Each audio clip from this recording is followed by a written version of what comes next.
Welcome to Bethel Online Education Hub. Learn anytime, anywhere. Don't forget to like, comment, share, and subscribe for more. Let's learn together, the Bethel way. Good day, everyone, and welcome to our new exciting topic in Earth and Life Science bioenergetics. Every living things, no matter how big or small, is made up of cells, the basic unit of life. These tiny structures are like miniature factories, constantly working to keep organisms alive. But just like any factory, cells need energy to function. Some organisms, like plants, have a special ability. They capture light energy from the sun and use it to produce sugar molecules through photosynthesis. This sugar store energy that fuels life process. Other organisms include humans obtain energy by eating food and breaking it down to release the energy stored inside. Let's start with let's start with these questions. What happens to a living things if it's stop getting energy? Imagine a plant left in a complete darkness, or animals that can no longer eat. What would happen to them? Without energy, living things can't grow, move, repair their cell, or even stay alive.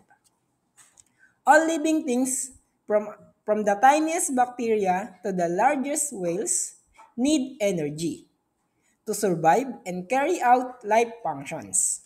This energy powers everything they do, from breathing and reproducing to responding to their surroundings. Today, we'll explore how living things obtain and use this essential energy to keep life going. Now let's get deeper. The cells as a basic unit of life. All living things, whether as simple as a single-celled bacterium or a complex as a human being, are made up of cells. Cells are the smallest unit of life, capable of carrying out all the processes energy for survival. You can imagine a cell as a tiny, highly organized factory where each component has a specific role to ensure the organism functions properly. Now, let's talk about the life processes of cells. Cells carry out many essential processes to keep organisms alive. You can think of a cells as a tiny factory where each organelle is a department with a special job. First, energy capture and production. Chloroplast found in plant cells and some algae. Chloroplasts capture light energy from the sun and convert it into chemical energy stored in sugar molecules through photosynthesis. They are like a factory's solar energy department, creating fuel for the entire factory. Next is we have mitochondria, present in both plant and animal cells. Mitochondria release energy from food molecules through cellular respiration, providing the energy needed for all cell activities. They act like the factory's power plant, supplying electricity to run all over all other departments. By organizing tasks among different organelles, cells efficiently capture energy, release energy, and perform all life-sustaining functions, keeping the organisms alive and active. Okay, now let's proceed about cell perform a variety of life-sustaining functions. First, obtaining nutrients and energy. Cells actively take in materials such as glucose, water, and oxygen from their surroundings. These substances provide the raw materials and energy that cells need to grow, repair themselves, and maintain their functions. For example, glucose, as cell absorbs, is later used to generate energy for movement and other activities. Next, we have the metabolism. Metabolism inside each cells. Chemical reaction occurs to break down nutrients and release energy. This energy is essential for powering all cell activities, from transporting molecules within the cells to producing important proteins. Think of metabolism as a cell's way of turning food into fuel. Next, we have growth and repair. Cells have the ability to grow larger and repair damaged parts.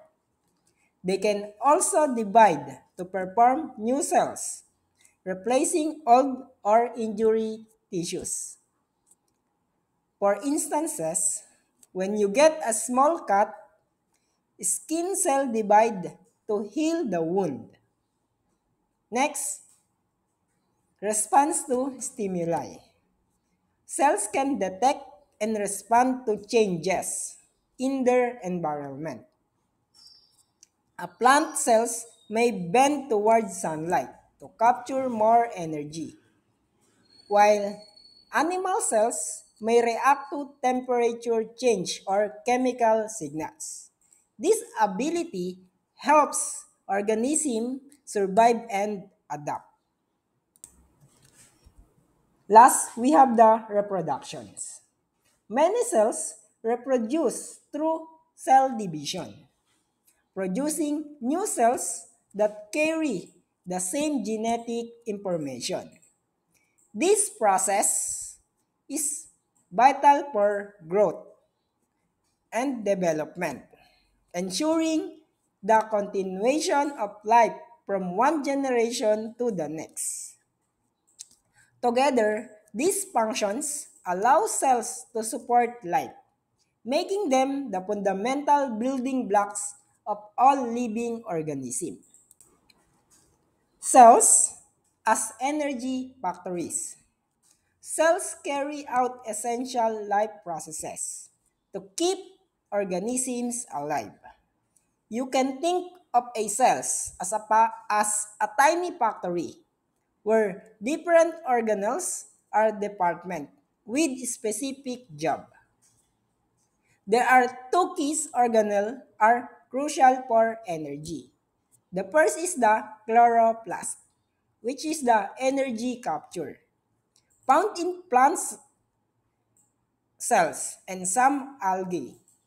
Chloroplast captures sunlight and convert it into chemical energy stored in sugar molecules through photosynthesis. Chloroplasts are like the factory's solar energy department, producing fuel that powers the entire operations. Next, we have the mitochondria, which is the energy release, present in both plants and animal cells. Mitochondria release energy from food molecules through cellular respiration, making energy available for all cell activities. Mitochondria are like the factory's power plant, supplying electricity to run every department efficiently. Together, chloroplast and mitochondria ensures that cells capture, store, and release energy to carry out all life-sustaining processes. Next, we have the photosynthesis. Have you ever wondered how plants make their own food using sunlight? Plants, algae, and some bacteria have an amazing ability to capture energy from sunlight and transform it into a forms they can use, like sugar. This process is called photosynthesis. During photosynthesis, light energy is absorbed by chlorophyll, a green pigment in the chloroplast. The energy is then used to combine carbon dioxide from the air and water from the soil to produce glucose. Glucose is a type of a sugar that stores chemical energy. Oxygen is released as a byproduct, which is essential for life on Earth. Photosynthesis allows plants to capture light and store it as chemical energy, providing food for themselves and ultimately for the most all living things on the planets. Now, let's talk about the steps or the process of photosynthesis. First step is the light energy capture. Plants capture sunlight using chlorophyll, the green pigment found in their chloroplast. Chlorophyll absorbs light energy, which excites electrons inside the chloroplast. These high energy electrons are then used to produce ATP and AN, NADPH molecules that carry energy and are essentials for the next stage of photosynthesis. Think of chlorophyll as a solar panel in a plant cell. Just like a solar panel absorbs sunlight and converts it into electricity to power a house. Chlorophyll absorbs sunlight and converts into chemical energy that powers the cell processes. This is the first crucial step that allows plants to transform sunlight into a usable form of energy. The next step is the light-dependent reaction. The light-dependent reactions occur in a thylakoid membranes of the chloroplast. During this stage, water molecules are split into hydrogen and oxygen. The oxygen is released as a byproduct, which we breathe to survive. Light energy absorbs the chlorophyll, is transformed into chemical energy in the form of ATP and NADPH. These energy-carrying molecules act like batteries, storing energy that will be used in the next stage of photosynthesis, which is the Calvin cycle. Light-dependent reaction capture energy from the sunlight and store it in molecules that fuel the production of sugar. The last steps in photosynthesis is the Calvin cycle or the light independent reaction. The Calvin cycles are also called the light independent reactions. It occurs in the stroma or of the chloroplast, the fluid-filled space surrounding the thylakoids. Unlike the light-dependent reaction, This stage does not require sunlight, but it depends on the ATP and NADPH producer earlier. During the Calvin cycle, carbon dioxide from the air is captured and fixed into organic molecules. Using the energy stored in the ATP and the electrons carried by NADPH, the cells synthesize glucose, a sugar molecules that store chemical energy. The glucose can be used immediately for energy, stored as a starch, or used to build other organic molecules needed by the plants. Think of the Calvin cycle as a factory assembly line where the raw materials is turned into a finished product using the energy, batteries, and charge during the light-dependent reaction. Even though it doesn't need sunlight directly, the Calvin cycle relies on energy capture from light to produce the sugar that fuels life. Now let's talk about energy flow in ecosystem. Energy in ecosystem flows in one-way direction, from the sun to producers, then to consumer, and finally to decomposer. So now we have the sun. Then next is the producer. Producers like plants and algae capture solar energy to photosynthesis and store it in the form of chemical energy. Next is the consumer. There are different types of consumer, the primary consumer and the secondary, tertiary consumer. Primary consumer, like herbivores, eat plants to obtain energy. The secondary and the tertiary consumer, which are the carnivores and omnivores that eats other animals.